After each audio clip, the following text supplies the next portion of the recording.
20개 종목 중에서 3개 종목을 야로이 자기 자본율이 15% 이상 꾸준하게 증가되는 종목 딱 3개 종목만 가지고 장기 투자를 하게 되면 여러분도 오런 버핏처럼 부자가 될 수 있다.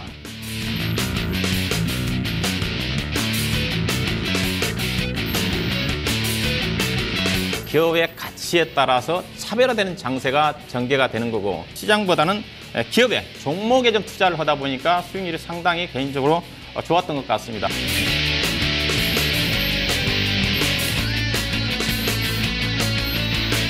워런 버핏에 의해서 시각에 따라 투자 철학과 투자관을 가지고 접근한다는 개인 투자가도 충분히 시장에서 안정적으로 수익을 내주면서 성공 투자할 수 있는 그런 기회가 좀 되지 않겠나 생각이 좀 되고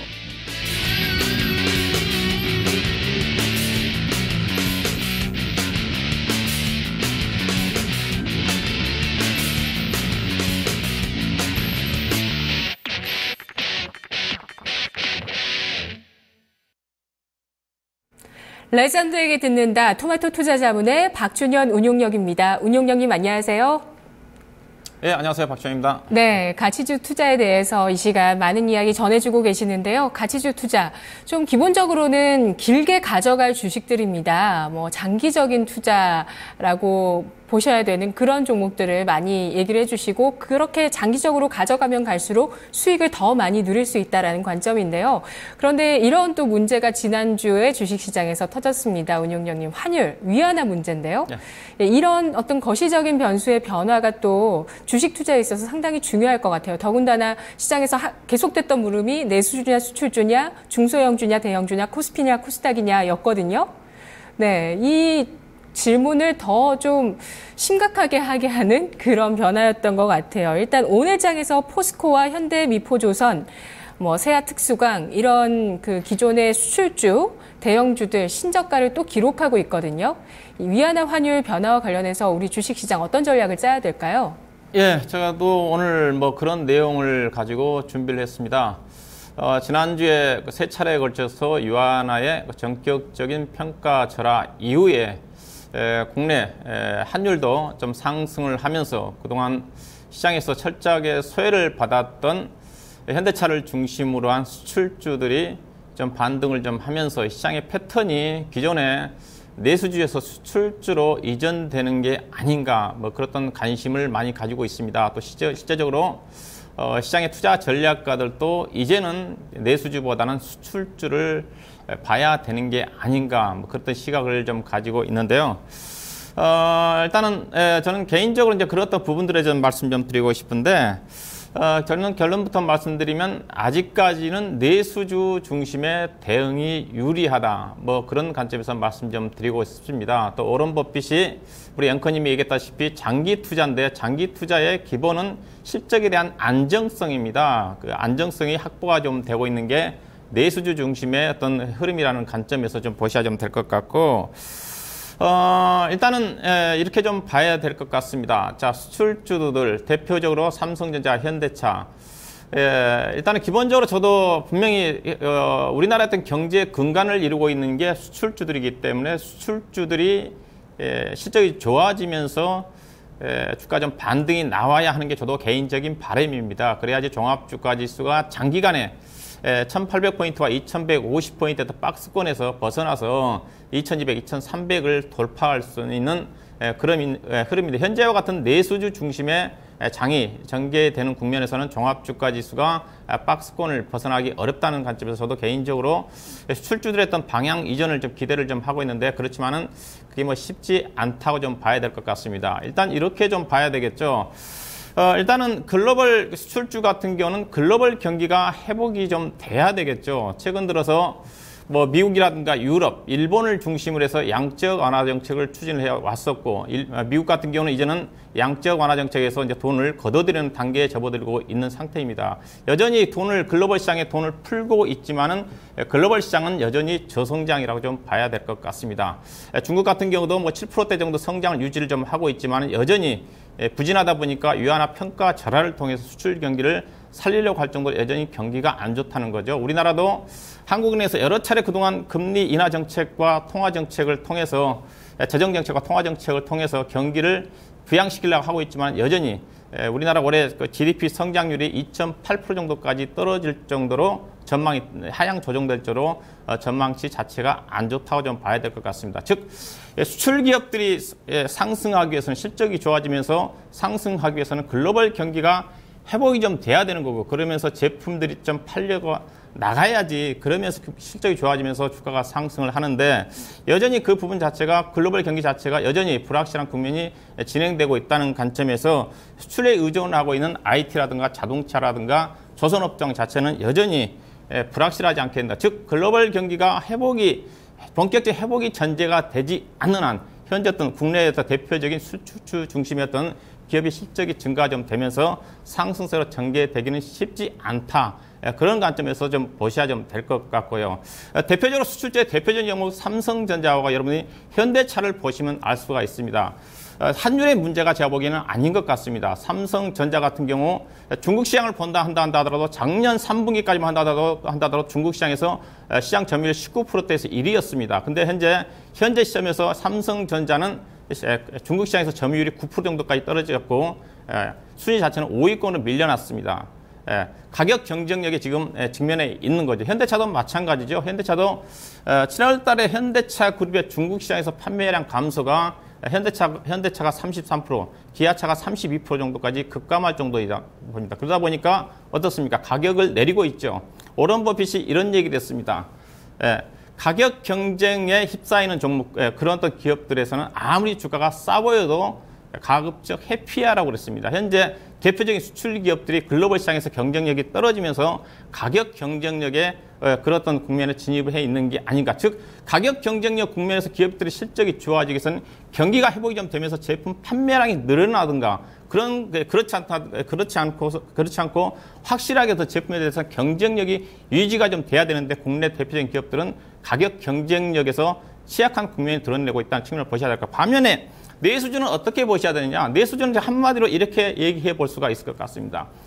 내수에 수출하다, 내수에 수출하다, 그렇게 얘기해 볼 수가 있을 것 같은데, 자, 대표적으로 내수 관련 섹터를 한다면 음식료라든가 요즘 잘 나가고 있는 화장품이라든가 제약업종이 대표적인 내수주입니다. 자, 5년 전까지만 한다더라도 음식료라든가 제약이라든가 그다음에 화장품 관련 종목들은 철저하게 내수주 중심의 어떤 시장이었습니다. 즉 우리나라 5천만 국민을 대상으로 해서 파는 시장이었지만 최근 들어서 어떻습니까? 화장품 같은 경우도 중국이라든가 새로운 시장이 열렸고, 그다음 제약업종 같은 경우 올해 연초 대비해서 일본을 중심으로 수출이 급증을 하고 있습니다.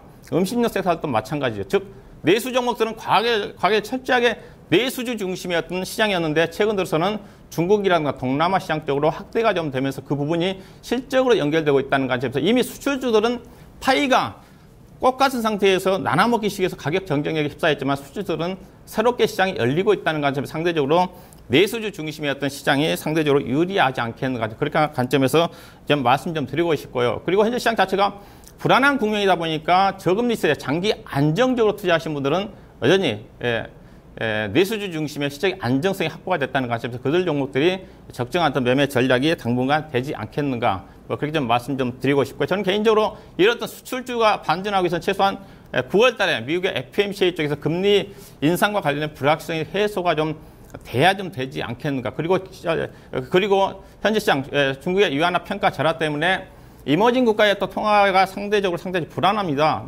브라질이라든가 말레이시아, 링기트를 중심이라서. 그래서 신흥시장의 통화 가치가 안정을 찾아야지 수출주 중심의 상승이 전개된다는 관점에서 아직은 방어적인 내수주 중심의 대응 전략이 유리하다. 그리고 중장기적으로 투자하신 분들은 가급적 경기 민감지보다는 이 시간을 통해서 강조하는 방어적인 종목 중심이었던 장기 투자가 유리하다는 그런 관점에서 말씀 좀 드리고 싶고요. 자, 그래서 제가 최근에 반기 실적, 지난주까지 제가 국내 대표적인 기업들 실적을 점검해 드렸습니다. 주요 업종별로. 그렇다면 내수 중심의 어떤 진정한 워런 버핏이 선호하는 국내 기업들 실적이 반기까지 어떻게 나왔고, 그리고 연초 대비해서 관련 종목들의 주가가 얼마만큼 올라왔는지를 제가 좀 표를 좀 준비해 봤습니다. 자, 대표적인 종목들이죠. 이들 종목들이 어떻게 보면 내수 안정적인 시장, 워런 버핏이 소원하는 소비자 산업이고, 그 다음에 강력한 브랜드 파워 가치를 좀 가지고 있어서 시장 내에서 독점적인 지위를 확보하고 있는 종목들이죠. 즉, 정수기 쪽에 코웨이라는 종목, 그 다음에 커피 시장에 독점적 지위를 하고 있는 동서라든가, 그 다음에 참치 시장에 독점적 지위를 갖고 있는 동원 F&B, 그 다음에 가공식품 분야의 오뚜기라든가, 그 다음에 CJ 제재당, 대상, 그 다음에 주정 분야의 시장 점유율 3위권이지만 그래도 안정적 시장이 증가되고 있는 창해우탄, S1이라든가 경동 나비엔, 그다음에 부업가구 쪽의 한샘 이들 관련 종목들은 전반적으로 국내 경기 자체가 세계 경기 불확실함에 불구하고 전반적으로 동서하고 그다음에 CJ 제일제당을 제외하고는 실적 자체가 대체적으로 무난하게 나온 것 같습니다. 전반적으로 국내 대표적인 기업들이 계속적으로 2010년도 이후에 역성장을 하고 있지만 이들 종목들은 실제 꾸준하게 증가가 좀 되고 있다고 봐야 될 거고 특히 오뚜기 같은 경우는 무려 오뚜기 같은 경우도 약 20%까지 증가되고 CJ 제일당 같은 경우도 영업이익이 작년에 비해서 거의 한 70% 가까이 증가가 되는 그런 흐름을 보이고 있다는 관점에서 이들 종목들은 아무래도 세계 경기 불안한 국면에서 주목을 해봐야 좀 되지 않겠는가 좀 말씀 좀 드리고 싶고요. 그래서 이 종목들은 주가가 좀 많이 떴습니다. 추가적으로 상승률은 크지 않지만 그래도 꾸준하게 실적이 지속적으로 증가가 된다는 관점에서 이런 종목들은 오름버핏이 주가가 빠질 때 돌발적인 악재가 노출될 때 그런 국면에서는 매수를 해야 된다는 측면이죠. 그런데 오늘 대상인 주가가 많이 빠졌습니다. 아마 12% 정도 빠진 것 같은데 실제 그냥 20% 정도 하향 조정되는데 1분기 때 그 영향이 좀 반영이 된 것 같고 여전히 대상 같은 경우 주가 빠진 국면을 감안한다면 PER 기준에서 12배 되는 수준입니다. 34,000원, 32,000원대 3만 원 정도 충분히 지지가 된다는 관점에서 이들 종목들은 단기적인 일시적인 실적이 악화가 자체가 대상 같은 경우 아마 대상 베스코라는 실적 자체가 약간 부정적으로 반영이 된 것 같은데 전반적으로 실적은 꾸준하게 전개된다는 관점으로 이런 종목들이 매수 좀 타임이 좀 되지 않겠나 생각이 좀 되고요. 이들 종목 중에서 제가 오늘 두 종목 정도를 좀 관심 종목을 좀 골라봐 드리도록 하겠습니다. 종목은 일단은 CJ 제일제당입니다. CJ 제일제당을 좀 보도록 하겠습니다. 일단은 2분기 실적은 조금 전에 작년 대비해서 큰 폭으로 증가됐지만 어느 정도 시장에서 예상됐던 그런 실적입니다. 전분기에 비해서도 55%까지 좀 증가가 좀 됐고, 대체적으로 실적이 좋아졌던 부분 자체가 고부가 가치가 큰 가공식품 분야에 대한 매출이 좀 증가가 좀 됐고요. 그 다음에 예상했던 주요 실적의 변동성이 크게 작용하고 있는 부분 자체가 바이오 부분인데, 바이오 부분이 실적이 개선된 부분이 실적이 꾸준히 전개됐다고 봐야 될 것 같고요. 이 회사 같은 경우는 환율이나 음식점 회사들 같은 경우는 항물률과 그 다음에 곡물 가격에 상당히 민감도가 상당히 크죠. 그렇지만 대체적으로 음식료 회사들, CJ 제일제당 중심으로 음식료 회사들 대체적으로 외적인 변수에 비해서 상당히 민감도 자체가 완화가 좀 되고 있다고 좀 봐야 될 것 같고요. 그 다음에 이제 바이오 부분의 실적 변동성과 관련해서도 상당히 CJ 제일제당 같은 경우 실적의 변동성이 컸는데 그 부분 자체가 어느 정도 안정화 단계에 접어들었다고 좀 봐야 될 것 같습니다. 전반적으로 매출액과 수익 자체가 꾸준하게 우상향하는 그런 흐름을 좀 보이고 있다고 좀 봐야 될 것 같은데 매출액이 꾸준하게 증가가 좀 되고 있죠. 2013년도에 10조 8천억대에서 올해 한 13조 원 정도까지 증가가 좀 되고 영업이익도 2013년도에 3,400억대에서 올해 8,600억 정도, 내년도는 9,800억까지 증가되는 그런 흐름으로 전개될 것 같습니다. 올해 예상되는 실적 기준에서 PER이 18배 정도 되는데 음식점증이 최근에 주가 때문에 PER 기준에서 22배에서 25배 정도까지 올라와 있다는 걸 감안한다는 업종 대표적인 종목이고 이제 실적이 본격적으로 그동안 부실 사업 부분 자체를 정리가 끝났다는 관점에서 ROE 자체도 10% 정도까지 올라간 수준이기 때문에 안정적으로 충분히 중장기적으로 상승 흐름이 전개가 될 수 있는 그런 종목인 것 같습니다. 일단은 이 종목은 그래서 내수의 안정적인 성장주라는 관점에서 충분히 최근에 내수 관련 종목들이 전반적으로 리레이팅을 재평가를 좀 받았는데 재평가를 받지 않겠나 좀 봐야 될 것 같고요. 일단은 전반적으로 가공식품 회사 중에서는 전반적으로 주가 자체가 충분히 업종 대표적인 종목에도 불구하고 싸다는 관점에서 보시면 될 것 같고 충분히 매수가 좀 40만 원대 초반 정도에서는 가능할 것 같고 일단 올해 목표 가격은 최근에 고점이 47만 원대 정도가 좀 되는 거니까 48만 원 정도 그 다음에 내년도의 실적이 더 개선폭이 크다는 관점에서 내년도까지는 55만 원 정도까지 목표 가격이 충분히 가능하지 않겠는가 그렇게 봐야 될 것 같고요.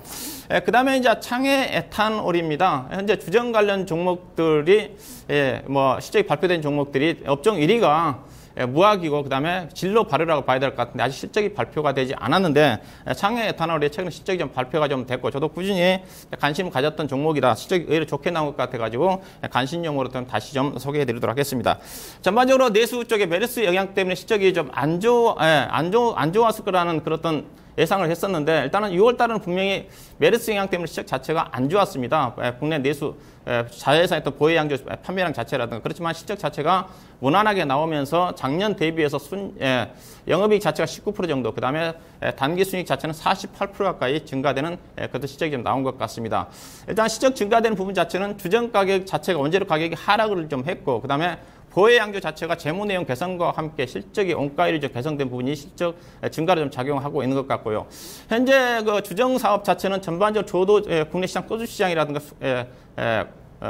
주류 시장 자체가 저도주와 그다음에 과실주 중심으로 해서 시장이 유행이 좀 형성이 좀 되고 있기 때문에 주정 소비량 자체는 지속적으로 증가할 거라고 봐야 될 것 같고요. 특히 창해 에탄올 같은 경우는 뭐 현재 발효 화장품 시장도 진출해 있고, 그다음에 베트남 창해에 법인의 컨설팅 형태로 진출해 있기 때문에 그 부분이 매출이 좀 발생이 좀 되면서 전반적으로 주정시장 자체가 저성장임에도 불구하고 나름대로 주정시장 내에서 성장성이 유지가 되는 그런 회사로 좀 봐야 될 것 같고요. 일단 실적입니다. 실적이 전반적으로 꾸준하게 영업이익 자체가 작년도에 217억대 정도 좀 되는데 올해 한 280억 정도까지 단기 수익률 작년에 비해서 거의 100% 가까이 증가되는 실적이 증가가 될 것 같습니다. 최근에 이어서 자회사인 보혜양조 자체가 실적 자체가 반기까지 눈에 띄게 좋아진 것 같습니다. 보혜양조 같은 경우는 순이익 자체가 이미 반기 기준에서 작년 1년 실적이 42억이었는데 45억이었는데 72억 정도가 증가되면서 작년 1년 실적을 초과 달성을 좀 한 것 같고요. 그래서 재무 내용 자체도 꾸준하게 좋아지고 있기 때문에 그동안 보혜 양조 때문에 작년까지 할인 요소를 받았던 부분 자체도 해소가 좀 되지 않겠는가 좀 봐야 될 것 같고, 일단은 이 종목은 상대 가치 측면입니다. 좀 전에 무학이라든가 진로 발효 자체가 실적이 발표가 되지 않았지만은 예상되는 실적 기준으로 본다면 여전히 창해 에탄올 주가 자체는 나름대로 이들 관련 종목 중에서는 그래도 성장성이 가장 크다는 관점에서 PER이 지금 15배 되는 수준이고 또 자기 자본 이익률이 이제 올해 기준에서 15% 정도까지 올라온다는 관점에서 상승 흐름이 좀 전개되지 않겠는가. 이 종목은 제가 목표 가격 지난번에 36,000원 정도 잡아들었었는데 다른 여타 무학이라든가 진로 발효라든가 관련 종목들의 주가가 한 단계 상승했다는 관점에서 이 종목은 충분히 상대 가치 측면에서 매력이 있지 않겠는가. 3만 원 초반대에서 공략을 한다면 충분히 이 종목은 목표 가격 5만 원 정도, 올해는 4만 원 정도, 그다음 내년도에 실적 개선폭이 더 증가가 된다는 관점에서 내년도까지 보유하고 있으면 안정적으로 5만 원 정도까지는 목표 가격이 나올 수 있는 그렇던 종목이라고 좀 예상해 볼 수가 있을 것 같고요. 그리고 제가 오른 버핏의 관심 종목 중에서 실적이 발표된 두 종목이 있습니다.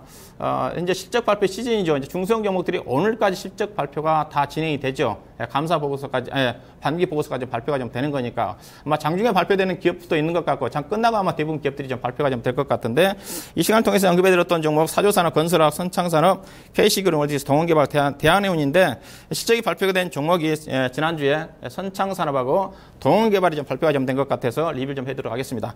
자, 선창산업은 일단 예상했던 대로 2분기 실적이 턴어라운드 흑자 전환을 했다고 좀 봐야 될 것 같습니다. 영업이익 29억인데 분기 단위로 본다면 거의 근래 들어서 분기 단위로 보면 거의 뭐 최고 실적이 나왔다고 좀 봐야 될 것 같고요. 1분기 때 적자에서 흑자 전환을 했다고 좀 봐야 될 것 같고, 흑자 전환된 부분 자체가 뭐 사업 보고서를 보니까 가구 부분인 것 같습니다. 최근에 가구 업체들이 현대 리바트를 중심으로 해서 잘 나가고 있는데 작년도 예사가 가구 부분의 반기까지 약 14억 5천 정도 25억 정도 적자가 났는데 이 반기에서는 14억 5천만 원 정도 흑자 전환을 한 것 같습니다. 전반적으로 주 사업 부분 자체는 목재 부분 자체는 부진하지만 가구 부분이 실적이 견인한 것 같고요. 목재 부분도 전방산업 자체가 건설시장 자체가 괜찮기 때문에 하반기 정도에 실적이 꾸준히 증가되지 않겠나 봐야 될 것 같고, 그 다음에 3월 31일 날짜 인수한 달인 부분도 실적 증가에 기여를 한 것 같습니다. 최근에 주가가 좀 많이 올랐지만 여전히 PBR 지표 기준에서 1배 되는 수준이고요. 기관이 지금 지속적으로 매수를 하고 있습니다. 예상 발행 주식수가 1,280만 주 정도가 되는데 5월달 이후에 기관 투자가들이 210만 주 정도를 매수를 했습니다. 즉 발행 주식수의 거의 뭐 15% 이상인가요? 15% 이상을 매수할 정도로 기관 매수가 이어지고 있다는 관점에서 충분히 추가 상승이 가능할 거고, 다만 단기적으로 주가가 많이 올랐다는 관점에서 추격 매수는 하지 마시고 조정권에서 21,000원 정도에서 매수하시고, 제가 목표 가격을 25,000원 정도 잡아드렸었는데 일단은 보유하고 계신 분들 28,000원 정도 보시고, 비중이 있으신 분들 25,000원부터 단계적으로 차익 실현하는 그런 관점에서 접근해 보시기 바라겠고요. 그 다음에 동원개발이 실적이 좀 발표가 됐습니다. 동원개발이 목표 가격 68,000원대 근접해서 6만 6천 원까지 상승했다가 5만 원대 초반까지 하락한 이후에 지난주 실적이 좀 발표가 되면서 다시 지금 5만 7천 원대까지 회복이 좀 되고 있는데 일단 실적이 좋게 나왔습니다. 워낙 좋게 나왔기 때문에 예상가 혹시 2분기 때 실적이 좀 안 좋지 않겠는가 그런 우려감 때문에 주가가 빠졌는데 실제 뚜껑을 열어보니까 예상했던 대로 실적이 지속적으로 2003년도 이후에 증가폭이 전개가 되고 있는 것 같습니다. 영업이익이 분기에 226억이니까 작년 2분기 대비해서 약 44.8%까지 증가됐다고 봐야 될 것 같고요. 예상은 앞으로도 실제 계속적으로 좋아질 것 같습니다. 예상가 영업이익률 자체가 거의 예사가 20%가 넘습니다. 건설회사에서 20%가 넘는 영업이익률을 기록한 회사가 없다고 좀 봐야 될 것 같고 그 이후 자체가 회사가 자체 사업 분양입니다. 회사가 아직도 자체 사업으로 분양할 수 있는 사업장이 12개가 있습니다. 12개 사업장을 계산해 보면 앞으로 최소한 5, 6년 동안에 회사가 4천억 이상 현재 했던 매출 수준을 유지하면서 현재 했던 실적을 유지할 가능성이 크다고 좀 볼 수가 있을 것 같아요. 그래서 현재 대형 건설사들이 지금 PER이 지금 15배 정도 되는 수준인데 올해 예상 실적 PER이 7배 되는 수준입니다. 내년도 실적도 충분히 현재 수주라든가 조금 전에 자체 사업장을 감안한다 한다면 6배 되는 수준까지 떨어진다는 관점에서 현재 주가 수준은 여전히 싸 보이는 것 같습니다. 매수 전략 유지를 좀 하시고 목표 가격 지난번에 제시해드렸던 6만 8천 원까지 접근하는 그런 전략 관점에서 접근이 충분히 가능하지 않겠는가 그렇게 좀 말씀 좀 드리도록 하겠습니다. 자 오늘 시장 한마디 하면서 마무리 짓도록 하겠습니다. 오늘 제가 얘기했던 내용인 것 같습니다. 제가 가끔가다 얘기했던 내용들이죠. 자 주식 투자 상당히 좀 어렵습니다. 주식 투자 어려우면 오런 버핏이 소원하는 사업의 유형의 종목에 장기 투자하다. 오런 버핏이 소원하는 사업의 유형이 어떤 것입니까? 조금 전에 소비재 산업입니다. 소비재 산업이면서 강력한 브랜드 가치를 가지고 있으면서 시장에서 독점적인 어떤 기업들, 1등주에 투자하라는 거죠. 그렇지만 1등주 투자가 정답이겠지만 1등주 투자가 많이 올랐으면 내수 관련 종목 중에서 2등주, 3등주 종목 중에서 1등주처럼 실적이 좋아지는 종목들도 충분히 시세가 내릴 수 있다는 관점에서 내수 중심에 특히 손절매가 어려우신 분이고 장기 투자하신 분들은 개인적으로 오런 버핏이 선호하는 내수주 중심의 소비재 섹터에 관심을 갖는 투자 전략을 제시해 드리도록 하겠습니다. 자, 저는 이번 주 목요일 날 다시 찾아뵙도록 하겠습니다. 고맙습니다. 네, 현재 양대지수 장중 저점을 지났습니다. 코스피 1971 저점에서 1974선까지 현재 낙폭을 조금 줄였고 코스닥은 727에서 728선으로 현재 또 낙폭을 다소 줄인 모습 보여주고 있습니다. 내일 오전장 다시 돌아오겠습니다. 고맙습니다.